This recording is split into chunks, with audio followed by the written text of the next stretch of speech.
نہج البلاغہ کا خطبہ نمبر 235 ہے۔ دونوں ثالثوں ابو موسیٰ و عمرو ابن عاص کے بارے میں اور اہل شام کی مذمت میں فرمایا، وہ تند خواہ و باش اور کمینے ہیں کہ جو ہر طرف سے اکٹھا کر لیے گئے ہیں اور مخلوط النسب لوگوں میں سے چن لیے گئے ہیں۔ وہ ان لوگوں میں سے ہیں جو جہالت کی بنا پر اس قابل ہیں کہ انہیں ابھی تک اسلام کے متعلق کچھ بتایا جائے اور شائستگی سکھائی جائے، اچھائی اور برائی کی تعلیم دی جائے اور عمل کی مشق کرائی جائے، اور ان پر کسی نگران کو چھوڑا جائے اور ان کے ہاتھ پکڑ کر چلایا جائے۔ نہ تو وہ مہاجر ہیں نہ انصار، نہ ان لوگوں میں سے ہیں کہ جو مدینہ میں فروکش تھے۔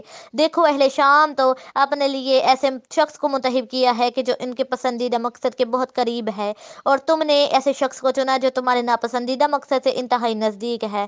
تم کو عبداللہ ابن قیس ابو موسیٰ کا کل والا وقت یاد ہوگا کہ وہ کہتا پھرتا تھا کہ یہ جنگ ایک فتنہ ہے، لہٰذا اپنی کمانوں کے چلوں کو توڑ دو اور تلواروں کو نیاموں میں رکھ لو۔ اگر وہ اپنے اس قول میں سچا ہوتا تو ہمارے ساتھ چل کھڑا ہونے میں خطا کار ہے کہ جب اس پر کوئی جبر بھی نہیں، اور اگر جھوٹا تھا تو اس پر تمہیں بے اعتمادی ہونا چاہیے۔ لہٰذا عمرو ابن عاص کے دھکیلنے کے لیے عبداللہ ابن عباس کو منتخب کرو۔ ان دونوں کی مہلت و غنیمت جانو، اسلامی شہروں کی سرحدوں کو گھیر لو۔ کیا تم اپنے شہروں کو نہیں دیکھتے کہ ان پر حملے ہو رہے ہیں اور تمہاری قوت و طاقت کو نشانہ بنایا جا رہا ہے؟